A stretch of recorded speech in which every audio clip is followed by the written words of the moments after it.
comentaba con Cosimo y le decía que realmente en esta mesa, en general, siempre es mejor que estén los críticos y no los escritores, y con eso me pego un poco con lo que decía Roberto Burgos con respecto a los colombianos. Es decir, no necesariamente los escritores tenemos que tener un pensamiento, ¿no?,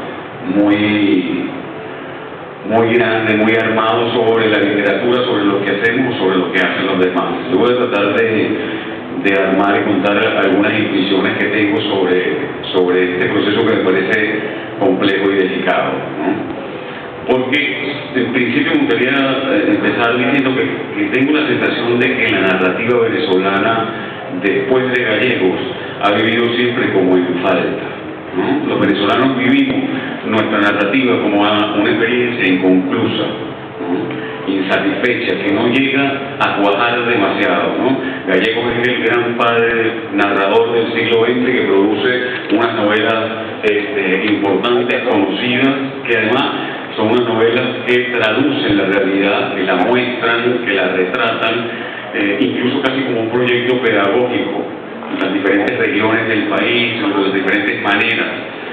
Entonces, frente a este monstruo de Gallegos, que no llega a ser García Márquez para los colombianos, parece que hubiera transcurrido gran parte del siglo XX venezolano sin que se haya dado además un narrador de suficiente valía, digamos.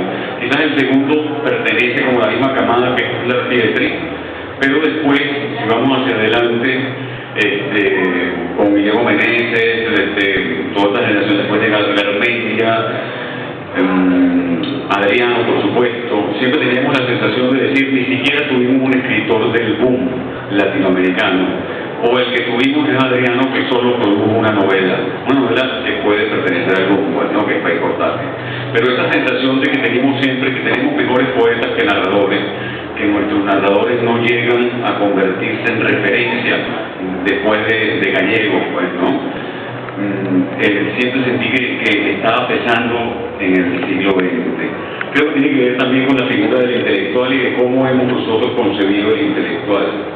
Y ahí creo que la figura de Escolar Pietri fue muy importante. Desde un momento creo que es una herencia que puede venir incluso del siglo XIX. El intelectual, que es el escritor, en general estudiaba Derecho, ¿no?, pero era el hombre que tenía la sapiencia y la elocuencia. Y en eso Escolar Pietri inauguró incluso un rol. Era el hombre que aparecía en televisión con las 4 estaciones de Vivaldi atrás a enseñarnos a todos que éramos unos animales, quiénes eran los fenicios, ¿verdad? Entonces hablaba, era el culto, ¿no? Eso era un escritor, ¿no? Eso tenía que ser un escritor. Y yo siento que en la segunda mitad del siglo XX empieza a complejizarse esa figura, ¿no? Por suerte, ¿no?, gracias a poetas, gracias a otros escritores, se empieza a paganizar, ¿no?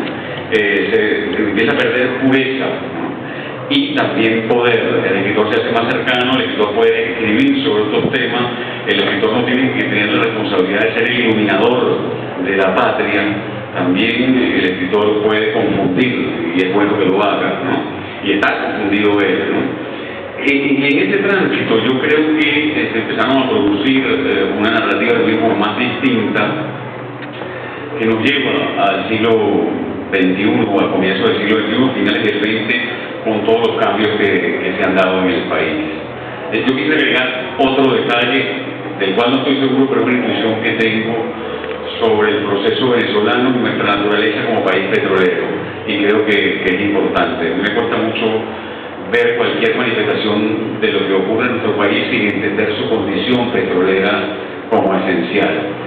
Yo me acuerdo cuando yo era como muchacho, la sensación que teníamos nosotros en los 80, de 20 años, ¿no?, era que en Venezuela se podía ser escritor sin tener lectores, ¿no?, que había una serie de becas, que creo que hubo Monteaga, donde se repartían los libros, donde se podía ser escritor, tener premios, estar becado afuera, tener una cantidad de libros y ni un solo lector. Y a mí eso me impresionaba mucho, ¿no? Me acuerdo incluso que eso tocaba hasta las experiencias estéticas. Yo no puedo olvidar un libro de Ubaldo Trejo, que era, aunque fue un excelente narrador, o por lo menos en sus inicios tenía también Los hombres son ciudades, que es un libro de cuentos muy bueno.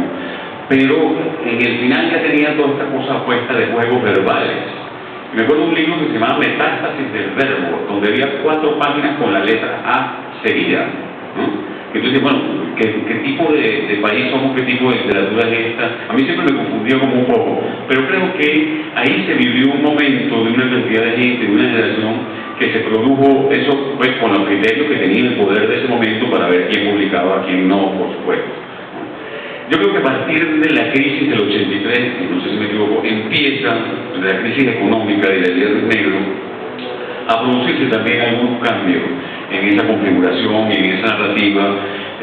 Creo que empiezo, me gustaría como verlo así, empieza a entrar en crisis un poco también dos tipos de modelos estéticos. Es decir, había una gran tradición francesa que pesaba en nuestra narrativa, esa escuela de la mirada, ¿no? Donde el cuento como cuento no era lo importante, sino la manera en que se podía decir el cuento, pues, ¿no?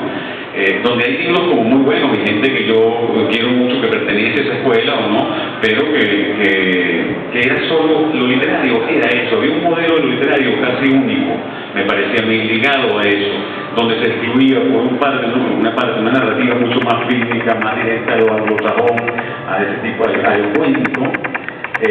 También se excluía la experiencia popular del cuento, no solo digamos en la lírica que puede ser popular como la décima